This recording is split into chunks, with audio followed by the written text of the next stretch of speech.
सांगली मिरज कुपवाड शहर महानगरपालिकेच्या हद्दीमध्ये महिला वर्गासाठी बाथरूम टॉयलेटची सोय नाही आणि त्या संदर्भात मी सार्वजनिक जे काय ऑफिसेस आहेत, मग ते दवाखाने असोत या बँका असोत वा हॉटेल असोत, लॉजिंग असोत, रेस्टॉरंट असोत, या ठिकाणी बाहेर एक बोर्ड लावावा की त्यांनी आमच्या इथं महिलांची सोय केलेली आहे, अशा विनंतीवजा मी एक व्हिडिओ काढला होता आणि त्या व्हिडिओची दखल आज तागात घेतली नाही। पण या वारणाली भागातले नागरिक आहेत, यांनी बोलवलं की भाऊ तुम्ही जो निर्णय घेतलेला आहे, तुमची मागणी आहे, त्या मागणीचा विचार अद्याप केला गेलेला दिसत नाहीये। तर आम्ही नागरिकांच्या वतीनं तुमच्या या विनंतीला अजून पण मान दिलेला नाही, म्हणून आम्ही स्वतः एक मागणी करणार आहोत, त्या दृष्टीने बोलवलंय। नमस्कार, माझं नाव सचिन लाड।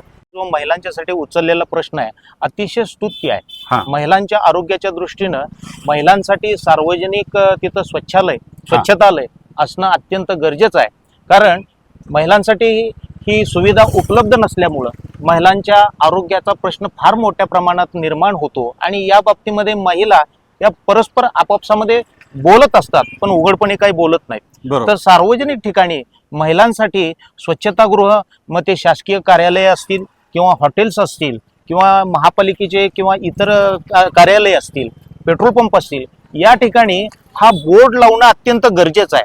आणि तो बोर्ड लावून नुसतं चालणार नाही, तर ती स्वच्छतागृह तितकी तांत्रिकदृष्ट्या सुरक्षित असणं गरजेचं आहे। आणि त्या दृष्टीनं शासनानं ठोस पावलं उचलून कदम साहेबांनी जो मुद्दा उचललेला आहे की सार्वजनिक ठिकाणी हा महिलांच्या स्वच्छतेगृहाचा बोर्ड लागणं अत्यंत गरजेचं आहे, जेणेकरून महिलांचा जो स्वच्छतेचा प्रश्न आहे तो निश्चित मिटणार आहे आणि एक महिलांसाठी चांगली सुवर्ण संधी या ठिकाणी या योजनेतनं निर्माण होणार आहे, असं माझं प्रामाणिकपणे या ठिकाणी मत आहे।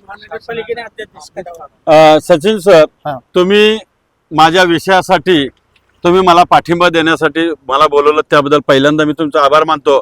पण मला एक कॉन्फिडन्स आहे, मला एक अभिमान आहे, मला एक गॅरंटी वाटते की सांगली मिरज कुपवाड शहर महानगरपालिकेला आरोग्य विभागाच्या उपायुक्त या स्मृतिताई पाटील आहेत आणि स्मृतिताई पाटील आपलं निश्चितपणे आपल्या विषयाची दखल घेणार आणि हा अध्यादेश किंवा हे परिपत्रक या सर्व जे पब्लिक रिलेशन मध्ये येणारे ऑफिसेस आहेत यांना निश्चितपणे काढतील आणि ते लोक सुद्धा साथ देतील आणि या ठिकाणी महिलांची स्वच्छतागृहाची सोय केलेली आहे असे बोर्ड या सांगली मिरज कुपवाड शहर महानगरपालिकेच्या हद्दीमध्ये लागतील आणि याचा आदर्श ऑल महाराष्ट्रात चालू होईल हा मला विश्वास आहे। आणि स्फूर्तिताई पाटील, आपण माझ्या मागणीचा विचार करा अशी विनंती करतो। धन्यवाद।